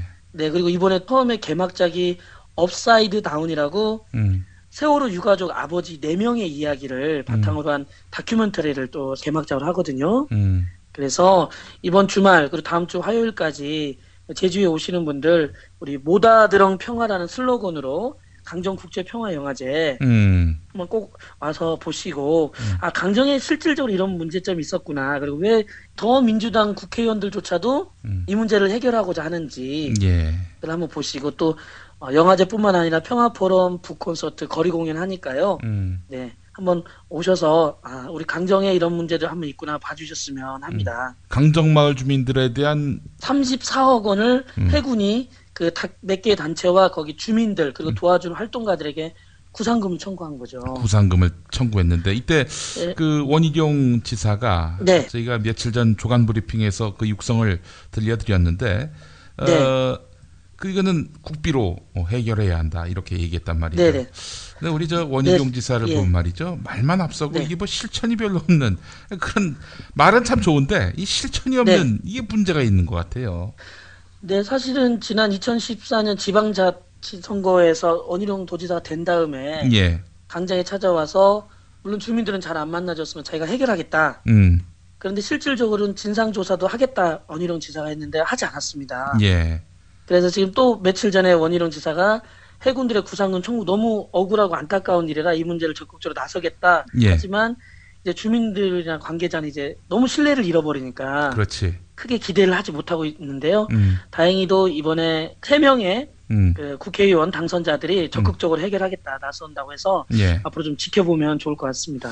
지금 뭐 새누리당이 위기를 만났다고 해서 원희룡 대망론이 조금씩 꿈틀거리고 있는데 네. 그런데 제주도정 민심은 별로입니다. 말만 앞서고 이건 뭐 실천이 없는 분이 새누리당의 미래라면은 뭐 새누리당에게 뭐 국민들이 또 속겠습니까? 제가 볼 때는 원희룡 그 지사는 그 대선이 아닌 다음 지방선거조차도 걱정해야 될 수 있습니다. 네, 다음 지방선거 안 나오겠죠. 그 걱정한다면은 대선 나오겠죠. 예. 네, 그런 예, 생각을 해봤습니다. 자, 네. 4월이고 지금 또 농민 아니십니까, 우리 이현정 선생은? 네네. 뭐 예. 이 4월에 놀고 있으면 안 되잖아요. 지금 이제 또 시작을 해야 될 것 같은데 논농사를 하시는 건 아니잖아요. 예, 제주도는 논농사는 거의 안 되고 밭농사고요. 예. 제주도는 예, 저는 뭐 지금 이제 토마토 농사 이제 하고 있습니다. 예. 예. 그래가지고 지금 잘 키워서 뭐 그 한 중간 정도 키웠고요. 예. 이제 한 달 정도 후쯤에는 이제 토마토 잘 키워서 그것도 이렇게 좀 인터넷으로 제가 직거래로 이렇게 판매할 계획도 좀 있습니다. 예. 예. 아, 그렇군요. 토마토. 이게 한 5월이면 나오잖아요. 네, 그 5월 중순 이후부터 예. 이제 한 7월, 8월까지 됩니다. 네. 예. 하여튼 뭐 몸에 좋은 건 다 하시네 보니까. 네. 토마토 이야기는 다음 기회에 한번 또 나눠보도록 하고요. 예. 오늘 이렇게 해서 이야기 가름짓겠습니다. 자연환경 해설사이며 농민인 이현정님 수고하셨습니다. 예, 고맙습니다. 예.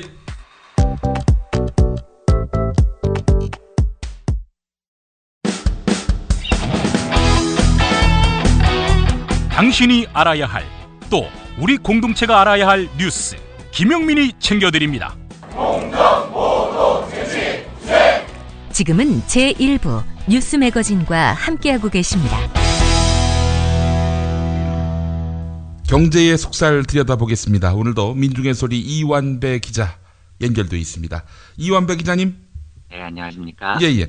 자, 미국 재무부가 네. 20달러 지폐 앞면의 인물을 바꿀 모양이라고요? 네, 그렇습니다. 지폐의 인물을 바꾸는 거는 뭐 미국의 사정은 어떤지 모르겠습니다만은 우리나라에서도 굉장히 큰 일이 될 것 같은데. 그렇죠. 예. 예. 우선 이제 뉴스부터 소개를 해드리면은요. 이게 이제 현지 발로는 20일에 나온 뉴스입니다. 그리고 20달러 지폐는 원래 이제 앤드루 잭슨이라는 대통령이 있었는데요. 이 인물이 흑인 여성 인권 운동가 해리엇 터브먼으로 교체를 한다는 겁니다. 예. 그런데 우선 그 흑인이 미국 화폐에 등장하는 건 처음이죠. 그리고 1890년대에 잠깐 통용된 1달러 태환증권이라는 게 있었다고 해요. 그런데 여기에 잠깐 여성이 실린 이후로는 여성이 화폐에 얼굴을 올리는 것도 이번이 처음이라고 합니다. 예. 제가 이제 뭐 아주 가끔 뭐 전혀 자주는 아니고 가끔 미국이 부러운 때가 있는데요. 정말 가끔. 근데 바로 이런 때인 겁니다. 이게 뭐 쇼업이건 뭐건 이런 일이 벌어질 수 있다는 게 적어도 미국이 우리나라보다는 발전해 있다라는 반증이라고 저는 느껴집니다. 그러니까 적어도 미국이라는 나라 안에서 현대사에 대한 확고한 합의가 있다는 거죠. 인권, 평등 이런 것에 대한 국가적인 합의가 있는 겁니다. 그러니까 흑인, 여성, 인권운동가를 화폐에 올릴 수가 있는 겁니다. 물론 현실적으로 보면 미국에서도 뭐 KK 같은 또라이들도 있고요. 예, 그다음에 트럼프 같은 미친 정치인도 있는 거죠. 그런데 그럼에도 불구하고 국가적으로는 인권과 평등에 대한 공동의 가치가 있지 않으면 이 터브먼 같은 여성 흑인 인권운동가의 얼굴이 화폐에 올라갈 수가 없거든요. 그러니까 이게 우리나라랑 비교를 해보면 더 분명해집니다. 우리는 사실 현대사에 이런 합의가 없지 않습니까? 그러니까 참 안타까운 건데요. 예를 들어서 뭐 제가 이제 이황이나 이이 이런 분들을 절대 폄훼하는 건 아닌데요. 왜 김구 선생님 이런 분은 화폐 도안에 못 들어갈까 이런 생각을 해보면 이게 지금 합의가 안 돼 있는 겁니다. 우리나라 사람들 사이에서요. 그러니까 헌법에도 대한민국 정부 역사의 시작이 임시정부인데도 지금 뭐 일각에서는 뭐 이승만을 국부라고 하고 그렇죠. 그래서 이 반일 문제, 독립운동 이런 문제 얘기가 나오면 캥기는 사람이 너무 많은 거죠. 대한민국에서요. 예, 그러니까 너무나 상식적인 합의조차도 안 돼 있는 거죠. 예를 들면 프랑스는요. 그 1789년도에 프랑스 시민혁명이 있었죠. 이후로 이제 프랑스는 국기를 삼색기를 국기로 씁니다. 그리고 이 삼색기의 상징이 평등, 자유, 박애인데요. 뭐 솔직히 물론 프랑스가 예, 평등 자유 박애를 전 세계에 떨친 국가냐 하면 뭐 그런 면도 있지만 예, 얘네들이 아프리카 가서 분탕질 친 거 보면은 뭐 저는 뭐 비웃음도 안 나오는 때도 되게 많은데요. 예. 그런데 어찌 됐건 이 나라는 공식적으로 가치를 평등 자유 박애라고 공언을 하는 겁니다. 예. 그러니까 이 가치에 대한 합의가 있는 거죠. 적어도 공식적으로는요. 그런데 우리나라 같은 경우는 평등 이런 거를 공식화하겠다. 예. 독립운동의 가치 이런 걸 공식화하겠다. 이 당연한 가치의 공식화조차도 우리나라는 안 되는 거지 않습니까? 인권 이런 말을 공식화하지 못하죠. 우리나라에서는. 예. 이게 왜냐하면 대통령 아버지가 세계적인 인권 탄압 독재자였기 때문이거든요. 그러니까 전 세계적으로 보편적으로 적어도 폼 잡기 위해서라도 합의를 해야 되는 인권이라는 단어 자체가 한국에서는 공통의 가치가 될 수가 없는 겁니다. 그러니까 참 이런 걸 보면 예, 미국에서 이 흑인 여성 인권 운동가가 20달러의 화폐에 오르는 걸 보면 참 부럽습니다. 저는 굉장히 부럽고요. 제가 좀 돌아왔는데요. 이번에 이제 화폐에 얼굴을 올리신 해리엇 터브먼이라는 분에 대해서 잠깐 소개를 해드리겠습니다. 예, 궁금합니다. 누군지. 예. 이분은 1920년대에 메릴랜드 주에서 남부죠. 노예로 태어났고요. 그 사춘기 시절이죠. 15살 때 도망치는 노예를 이제 주인이 쫓아가는데 이걸 15살 노예 치고는 참 대담한 겁니다. 이걸 막아선 겁니다. 주인 앞에서. 이 노예 도망가는 걸 돕겠다고요. 그러니까 이제 주인이 둔기로 이 소녀의 머리를 두들겨 팬 겁니다. 그래서 실신을 하는데 지금 그 해리엇 터브먼이라는 사람의 사진을 찾아보시면은요. 다 이 머리에 두건을 쓴 사진밖에 없습니다. 이게 왜 그렇냐면 이때 둔기로 머리를 맞아서 그 미간이 흠뻑 패여버린 겁니다. 근데 이 두개골이 일정 부분 함몰이 돼버린 거죠. 그래서 이 흉터를 평생 안고 살아갔던 분이고요. 이 때문에 그 수면 발작을 평생 동안 앓으셨다고 하더라고요. 그런데 이제 이분이 결국은 몇 차례 시도 끝에 그 북부, 그러니까 노예제도가 없는 북부로 탈출을 해서 성공을 했고, 필라델피아로 탈출을 성공을 했죠. 예. 그런데 이때 이 탈출을 도와줬던 단체가 그 지하철로라는 조직이 있습니다. 이게 뭐냐면 진짜 지하철이 있었던 게 아니고요.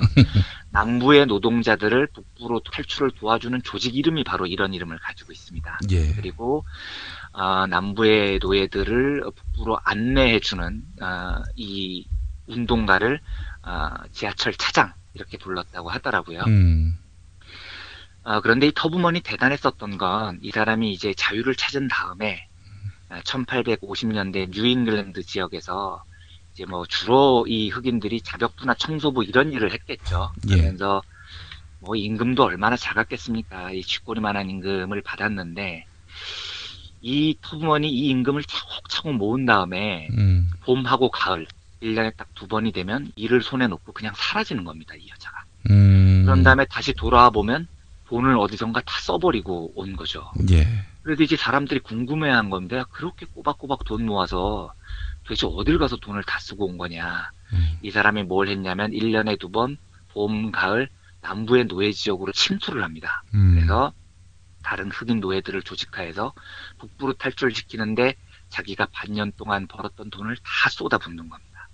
그래서 19차례에 걸쳐서 이 지하철로라는 조직의 차장으로 활동을 하면서 무려 300명이 넘는 흑인들을 북부로 탈출시킵니다. 그러니까 할머니로 변장을 했다고 해요. 할머니로 변장을 해서 흑인들이 노동하는 이 농장으로 숨어 들어가지고 조직을 해서 내가 돈 될 테니까 탈출하자. 이래서 300명이 넘는 노동자들을 인도를 했고 이 터브먼이 대단했었던 건 이 300명이 넘는 노동자들을 인도를 하는데 단 한 명의 낙오자도 없었고 단 한 명의 부상자도 없었다는 겁니다. 그래서 이 사람들을 격려하고 함께 손을 붙잡고 다친 사람들도 다 끌고 가서 이 300명이 넘는 흑인들을 순수하게 자비로 이 해방시킨 활동을 한 분이거든요. 제가 참 이분의 삶이 존경스러운 거는요. 본인이 자유를 찾는 게 얼마나 어려운 과정을 겪었겠습니까? 목숨을 걸고 자유를 찾은 건데요. 자기가 자유를 찾은 것에 만족하지 않고 자기가 번 그 작은 돈을 다 모아서 다시 목숨을 걸고 자기가 속박됐었던 남부로 찾아 들어가서 거기에서 300명이 넘는 노동자들을 함께 해방하고자 하는 생각을 갖고 있었다는 겁니다. 그래서 정말 저는 이게 너무 존경스럽더라고요. 이게 좀 뭐 다른 얘기입니다만 저한테 가끔 이런 말씀을 하시는 분이 있어요. 그러니까 경제 기자인데 기사가 좀 객관적이지 않다. 기사가 너무 편향된 거 아니냐. 너무 뭐 노동자 계급에 편향된 게 아니냐. 그러니까 기사의 객관성을 잃었다. 이런 말씀을 하시는 분들이 많이 있거든요. 저한테. 극소수죠. 아니 근데 많이 있습니다. 실제로 저한테 있는데 제가 이제 이런 분들께 어떤 말씀을 드리고 싶냐면요. 객관적인 경제 기사, 중립적인 경제 기사 이런 걸 기대하신다면 제 관점에서 장담하는데요. 한국에 그런 경제 기사는 존재하지 않습니다. 제가 100% 장담할 수 있습니다. 이게 왜냐면 이게 즉 당파성이라는 건데요. 철학적인 용어를 대면은요. 한국 같은 조폭자본주의 사회에서 그러니까 노동자 수탈이 일상적인 사회에서 중립적이다, 객관적이다. 이렇게 예를 들어 보겠습니다. 길 가다가 헤비급 덩치를 가진 사람이 장애인을 두들겨 팹니다. 이런 장면이 지금 눈에 보입니다. 자, 이걸 객관적이고 중립적으로 쳐다볼 수 있습니까? 그러니까 제가 이 헤비급에 있는 사람이 장애인을 막 두들겨 패는데 나는 객관적이고 중립적으로 이 사건을 볼 거야 하고 이 사건을 쭉 지켜본다는 건 본인 입장에서는 그게 객관적이고 중립적일지 모르겠지만 그건 결국은 두들겨 패는 사람의 편을 드는 겁니다. 두들겨 패는 사람이 약자를 두들겨 패는데 그걸 중립적이고 객관적이랍시고 쳐다보고만 있으면 그건 결국 힘이 센 사람이 힘이 약한 사람을 두들겨 패는 것을 용인하는 겁니다. 그렇지 않습니까? 제가 어제도 소개를 해드렸습니다마는 현대중공업의 노동자가 올해만 5명이 죽었습니다. 마트 노동자들이 일상적으로 해고됩니다. 자, 이걸 어떻게 객관적이고 중립적으로 바라볼 수 있겠습니까? 그러니까 뭐 그런 뉴스가 있어요. 저는 관여하지 않을 거예요. 그런 일이 있어요. 라고 말을 하는 순간 그건 객관적이고 중립적인 게 아니라 노동자들이 죽는 것, 마트에서 해고되는 것을 용인하는 겁니다.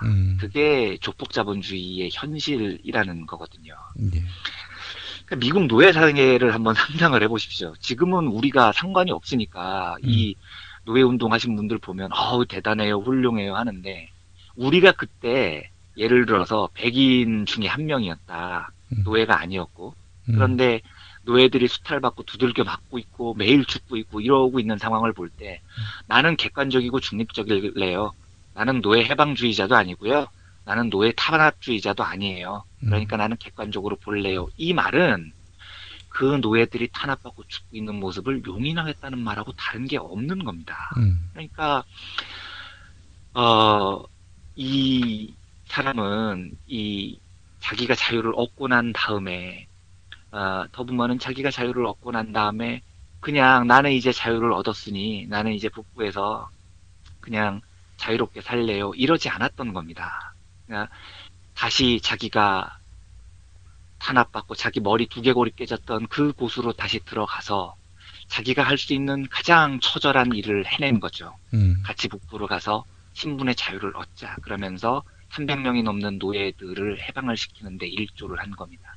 이게 지금 우리의 입장에서 보면 객관적이고 중립적이지 않을지는 모르겠지만 이게 옳은 거라는 거죠. 그러니까 이미 기울어진 사회에서 객관적이고 중립적이라는 말은 저는 존재하지 않는다고 생각을 합니다. 아무 편에도 서지 않는다는 것은 곧 탄압하는 사람의 편에 서는 것이라고 저는 믿습니다.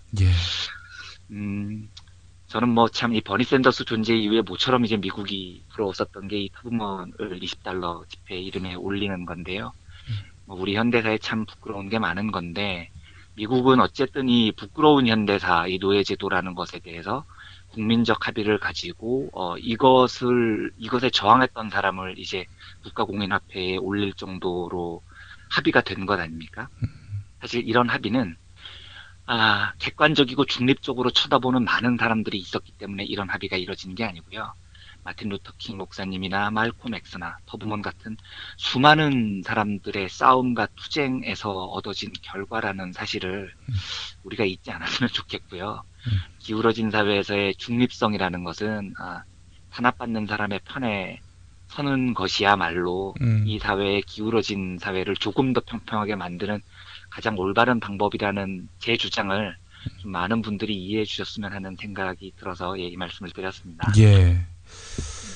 저는 이제 중립이라는 표현을 신성시하는 네. 그런 사람들. 이게 사실은 그 언론인들이 중립이라는 거는 중립을 가장한 편파죠. 그렇죠. 네. 중립 뒤에 자신의 비굴함을 감추기 위한 것이겠죠. 그렇습니다. 사실 5.18 광주 민주화운동 시대로 돌아가서 5.18 당시 시민군과 진압군 사이에 중립이란 게 있습니까? 말이 안 되는 겁니다. 그런 중립은 없습니다. 예. 네. 저는 중립 운운하는 사람들한테 교황의 한 말씀. 네. 고통 앞에 중립 없다. 예. 이 이야기를 네. 아주 선명한 반박 네. 멘트로 제시하고 싶습니다. 예. 네. 자, 김종인발 구조조정 태풍 어떻게 해석할 것인가 어제 첫 시간이었고요. 오늘 두 번째 시간 준비하셨죠? 네. 좀 이제 청취자분들이 지겨우실까봐 매우 걱정되는데요. 예. 원래는 이게 너무 길어서 3회로 나눌까 하다가 일단 어떻게든지 오늘 끝을 내보겠습니다. 아닙니다. 네. 누가 지겨워합니까? 예. 아니, 이게 조금 어려운 주제여서요. 예. 그런데 어젠 제가 렌 마이드너 모델을 소개를 해드렸고요. 예. 그리고 어떤 분이 이제 오늘 메일로 물어보시더라고요. 렌 마이드너 어떤 분이냐고. 그래서 사실은 이 렌 마이드너는 한 분이 아니시고요. 예. 네. 요스타 렌, 루돌프 마이드너 이제 두 사람 이름입니다. 그래서 찾아보시려면 두 사람 이름을 찾아보셔야 됩니다. 예. 지금 이제 한국 상황은 이렇습니다. 어제 혹시 방송을 못 들으신 분들을 위해서 간략히 요약을 드리면요. 김종인 더민주 대표가 20일 비대위 회의에서요. 보다 적극적인 기업 구조 조정이 이루어져야만 앞으로 중장기적인 성장 기반을 확보할 수 있다. 이러면서 구조 조정에 대해서 전제를 단 상태에서 찬성의 그 의사를 밝히셨고요. 여기에 대해서 안철수 국민의당 대표도 이제 미시적인 구조 조정이 아니라 거시적인 관점에서 구조 개혁이 필요하다. 이러면서 동조하는 입장을 밝혔고요. 예. 그리고 이제 덧붙이면 더민주 이종걸 원내대표가 어디 방송사에서 인터뷰를 한 모양이더라고요. 그래서 지금 이제 문제가 되는 업종이 5곳인데요. 석유화학, 정유, 조선, 해운, 철강 이곳 분야에서 기업의 구조가 아주 위험한 상황까지 와 있다. 이렇게 발언하시면서 우리 당의 수권적 능력을 국민으로부터 지지받으려면 적극적이고 건설적인 입장으로 바뀌어야 한다. 이러면서 이제 김종인 대표의 말에 지지를 한 거죠. 다만 이제 그 이종걸 원내대표의 말에서 이런 대목은 좀 주의를 해볼 필요가 있습니다. 그러니까 이렇게 말씀을 하셨는데요. 그때 일어날 수만 명의 실업자에 대한 사회적 안전망을 약속받아야 한다. 노동조합들의 걱정을 우리가 풀어나갈 수 있다고 생각한다. 이렇게 덧붙이셨습니다. 예. 그래서 이게 이제 지금 더민주가 정부나 새누리당과 차별을 보여주는 대목의 하나입니다. 그래서 어제 뉴스를 보니 야정협의체, 여야정협의체 이런 다양한 협의체 방안이 지금 나오고 있고 어떤 형태로건 결과적으로는 구조조정이 이제 진행이 될 거라는 이야기입니다. 이제 어제 제가 그 렌 마이드너 모델을 말씀드리면서 그 노동자 중심의 구조조정 이걸 말씀드리지 않았습니까? 예. 근데 제가 지금 이제 더민주나 국민의당은 국민의당 의견에 대해서요. 새누리당은 물론이고요. 예. 지금 진행되는 논의가 저는 매우 불편합니다. 매우 불편한데요. 불편한 이유가 이겁니다. 일의 선우가 굉장히 잘못되어 있다는 겁니다. 그것도 두 가지가 크게 잘못되어 있습니다. 예. 첫째는 뭐냐면은요, 구조조정을 지금 왜 해야 되느냐. 그러니까 5개 분야의 경영이 왜 어렵느냐. 이걸 지금 상식적으로 보면 기업 경영이 어려우니까 구조조정을 하자. 그러니까 사업도 좀 바꾸고 노동자들도 좀 해고하고 예. 경영 효율화를 하자 이러자는 건데요. 근데 기업 경영이 어렵다. 이 말을 잘 이해를 해야 됩니다. 그러니까 왜 어렵냐는 거죠, 왜. 그러니까 지금 이제 어렵다는 게 세계적인 경기 불황이다. 또 다른 여러 이유를 대고 있는데, 사실은, 어떤 산업에서 기업이 망한다. 또는 어떤 산업이 하향 산업으로 접어든다. 어떤 산업이 발전의 속도가 더뎌지거나 퇴보하기 시작한다. 이런 거는요. 사실은 어떻게 보면 자본주의의 구조적인 문제입니다. 조금 제가 설명을 잘할 수 있는지 모르겠는데요. 자본이라는 것은 궁극적으로 더 많은 이윤을 확보를 하는 게 목표입니다. 그러면 어떻게 하려고 하냐면 노동자들을 가급적이면 적게 사용을 하려고 하죠. 그래서 자꾸 기계를 도입을 하고요.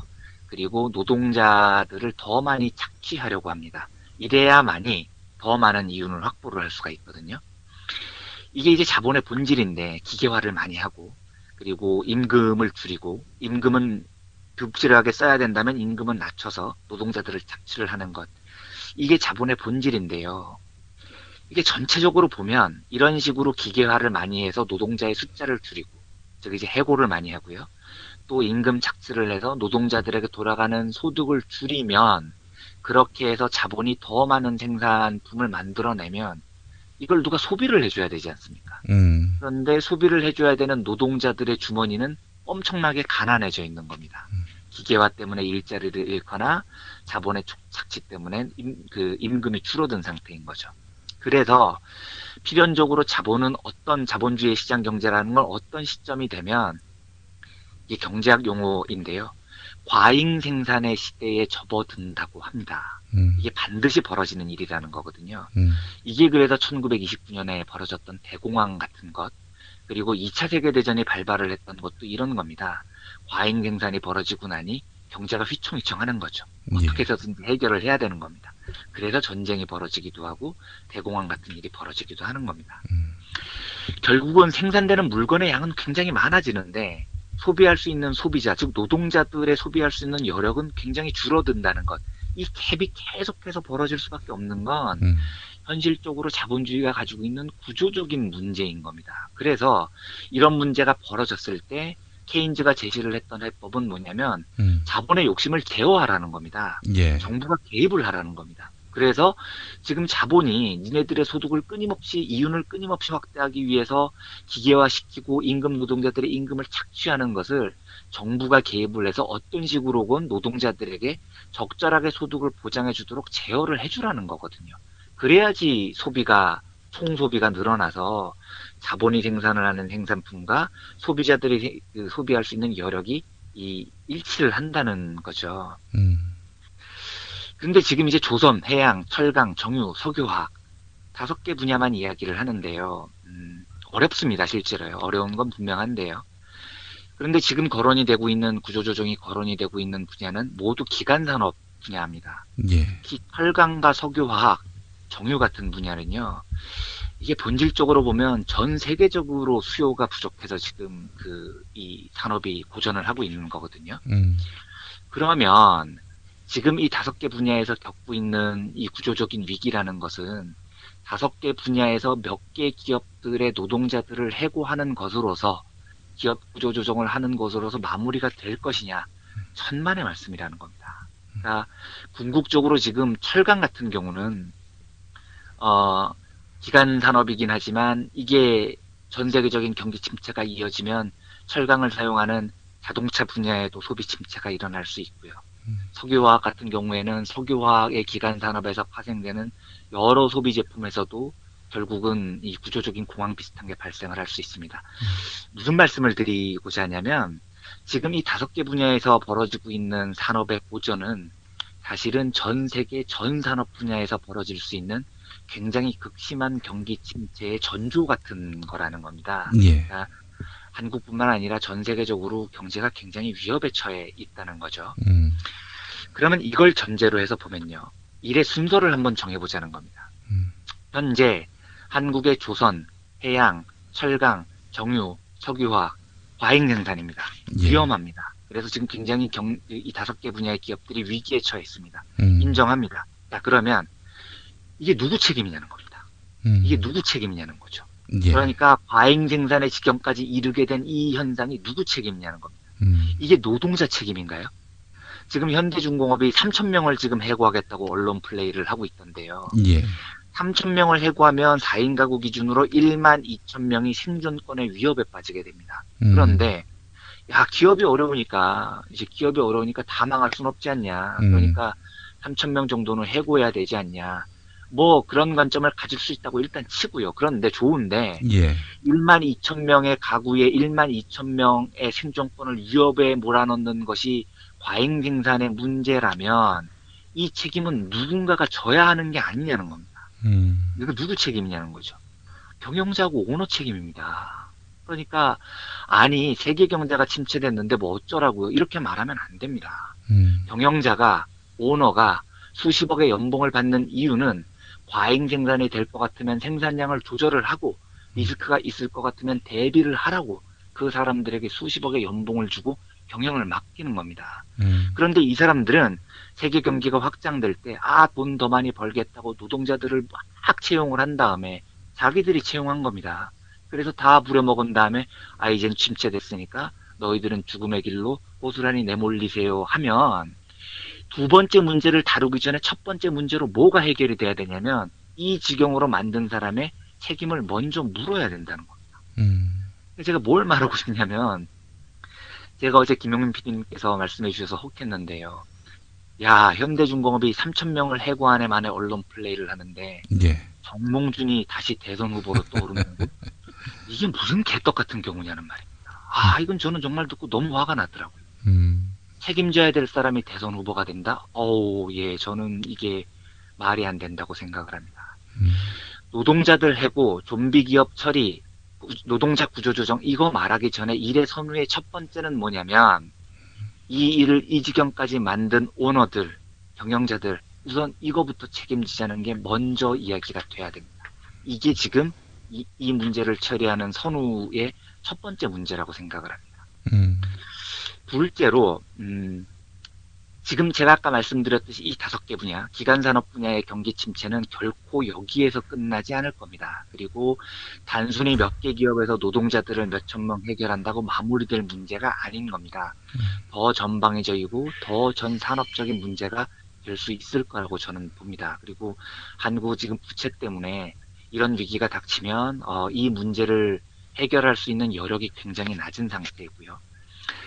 그렇다면 이게 제가 그냥 노동자 친화적인 사상으로 이런 말씀을 드리려는 게 아니고요. 이 문제가 굉장히 장기적으로 이어질 수 있는 가능성이 있다면 아까 이종걸 더민주 원내대표가 얘기를 했듯이 일단 구조조정하고요. 그 다음에 실업자가 생기면은요. 그 사람들 대상으로 사회 안전망 고민해 보아요. 이건 선후관계가 완전히 잘못된 겁니다. 그렇죠. 완전히 잘못된 겁니다. 먼저 뭐부터 해야 되냐면 지금 야당은 구조조정을 할 거야? 정부 니네들 할 거야? 좋아. 그거 논의할 수 있는데 이거부터 하자. 노동자의 안전망을 어떻게 확보할 수 있는가 이걸 너희들이 먼저 얘기를 테이블에 올려놓으면 그 다음에 우리는 구조조정 문제를 테이블에 올려놔 줄게.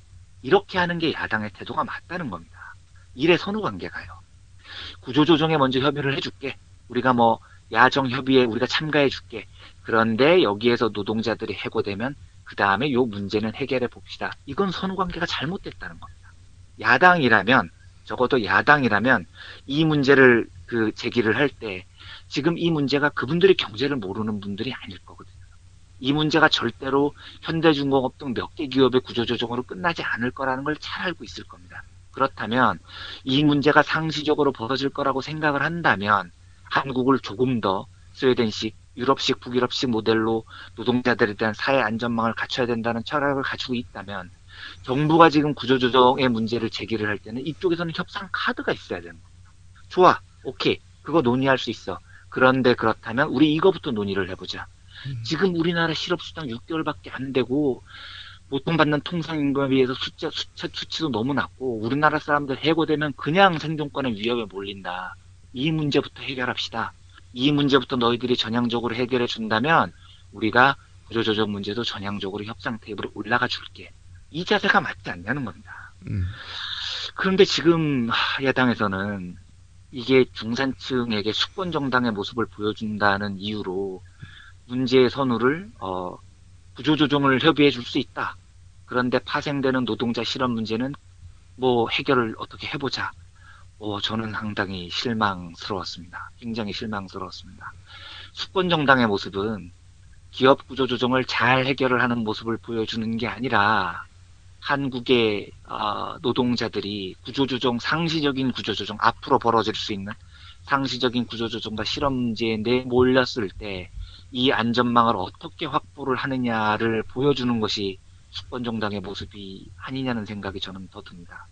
더구나 이 대목에서 재벌들이 구조조정에 필요한 돈을 정부의 손을 벌리고 뭐 정부의 도움이 필요하다고 이제 손을 벌릴 텐데, 이럴 때야말로 재벌들에게 너희들이 정말로 구조조정에 정부의 도움이 필요하다고 한다면 지금이야말로 법인세 인상에 합의해라. 그래서 실업자들에 대한 수당과 실업자들의 안전망을 확보를 하는데 너희들이 먼저 기여를 해라 라고 협의를 할 수 있는 대목이 충분히 있는데, 지금 뒷전으로 밀어놓고 먼저 구조조정 협의체부터 만들자고 하는 것은 저는 굉장히 실망스러웠습니다. 그래서 이게 이제 논의가 앞으로 어떻게 진행이 될지는 모르겠는데요. 어쨌든 지금 더민주와 국민의당이 보여줬던 모습은 순전히 제 관점입니다만, 제가 정답일 수는 없겠습니다만 저는 굉장히 실망스러웠고요. 문제의 선우가 조금 더 노동자들의 삶, 구조조정이라는 말을 꺼낼 때 거기에서 위기에 처할 수 있는 노동자의 삶부터 먼저 돌보는 이런 문제 제기가 있어야 되지 않을까, 이런 생각으로 좀 길고 긴 후회에 걸친 문제에 대한 말씀을 마치도록 하겠습니다. 아닙니다. 사실 더불어민주당 안에서도 말이죠. 김종인 대표가 구조조정 이야기를 하니까 하여간 내용도 맥락도 없이 환영. 이런 반응만 나와가지고 좀 의아했습니다. 사실은 1%만을 위한 정치가 심판받은 거 아닙니까? 그렇죠. 지난 총선이요. 이번 민심이 그거였죠. 지난 총선에서 심판받은 그자들을 위한 정책으로 갈 수밖에 없는 이런 기조에 대해서 무비판을 하고 있다. 참 이해를 할 수 없고요. 저는 이런 생각이 듭니다. 중산층을 죽일 수 있는 중산층을 위한 정책이 있는가? 이런 반문을 좀 해보고 싶습니다. 일주일 동안 고생하셨습니다. 이완배 기자님. 저희는 또 그럼 다음 주에 또 뵙는 걸로 하겠습니다. 네, 감사합니다. 잘 보내십시오. 고맙습니다. 여러분 안녕하세요. 민중의 소리 아나운서 정혜림입니다. 이 어묵한 여왕님 치아에서 다들 잘 견디고 계시죠? 오늘도 종편의 주옥 같은 헛소리에 혼이 정상인 듯 정상 아닌 비정상 같은 여왕님의 우주 타령에 고구마 100개쯤 한꺼번에 삼킨 듯 답답한 마음에 죄 없는 가슴팍만 두들겨대고 계세요. 이젠 시원한 사이다 같은 민중의 소리와 함께하세요. 잘 키운 진보 언론 열종편 안 부럽습니다. 한 달 10,000원 소액 CMS 후원으로 민중의 소리에 큰 힘이 되어주세요. 1661-0451 1661-0451 전화 기다릴게요.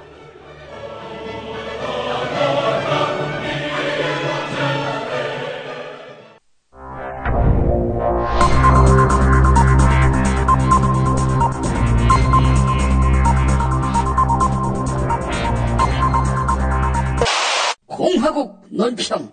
원수 암덩어리를 수술대 위에 올려서 제거하는 게 시급하다고 믿으시는 야매의사 박근혜 동지께서는 구조조정을 거부하며 벌써부터 한판 뜨자고 하는 노동계에 대한 강도 높은 국가적 중대 조치를 취하실 계획을 표명하시고 구체적인 공격 방침을 제시하셨다.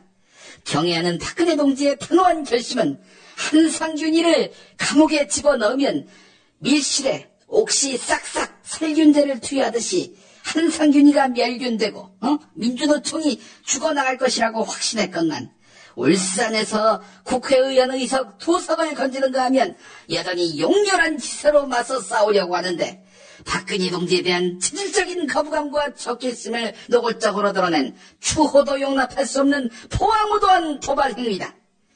노동을 제공하고 푼돈이나 챙기면서 감사하며 만족하면서 살아가야 할 자들이 주제넘게 경영자, 자본가의 오판, 신자유주의에다가 천민자본주의 운운하며 까불고 있는데 선거 때 똑같이 표 한 장 받는다고 인간의 격과 계급마저 동일하다고 착각하는 오만 불선의 다름 아닌 것이다. 이는 박근혜 동지를 참을 수 없이 모독하고 우롱하는 것으로서 전추의 한이 될 참혹하고 참담한 대가를 감수해야 할 짓이다. 7살 이후로는 공주의 인생만 살아오신 분과 너희 허접한 평민 상민이 어찌 같을 수 있단 말인가. 노동자들은 기왕 이렇게 된 거 좋은 말 할 때 퇴직금 받아서 치킨집이나 열어 달개목을 치며 울분을 달래길 바란다.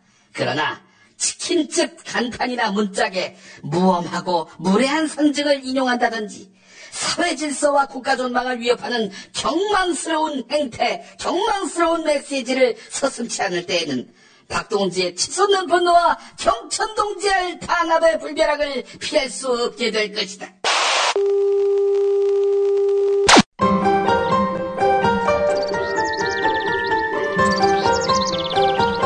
오늘의 날씨. 올봄 들어서 가장 강력한 황사가 찾아왔습니다. 휴일인 내일까지 황사의 영향을 받을 것으로 보이는데요. 자, 오늘은 따뜻한 오후가 되겠습니다. 서울 낮 기온이 20도, 청주 21도, 광주 23도, 대구 22도까지 오르겠습니다. 황사는 내일까지 영향을 주겠고요. 내일도 이 황사만 아니라면 맑고 따뜻한 날씨가 이어질 것으로 전망됩니다. 오늘은 통상 전문가인 송기호 변호사의 SNS 글로 마무리하겠습니다.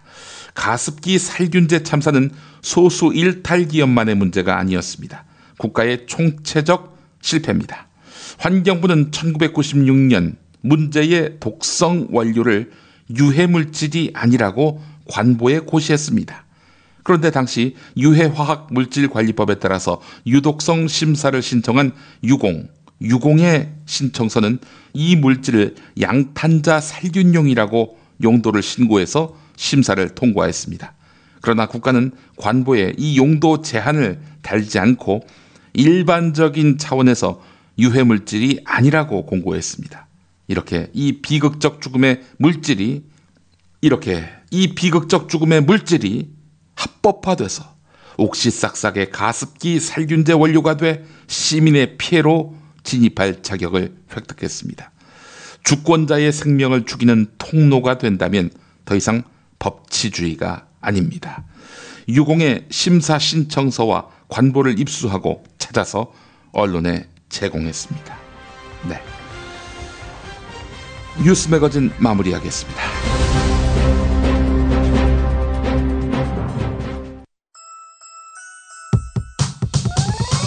이번 방송 괜찮았나요? 작별의 여운 이렇게 표시해주세요. 다운로드하기, 댓글 달기, 구독하기, 별점 주기. 더 좋은 방송 만들어달라는 약속 이렇게 응원해주세요. 다운로드하기, 댓글 달기, 구독하기, 별점 주기. 기억하셨죠? 다운로드하기, 댓글 달기, 구독하기, 별점 주기.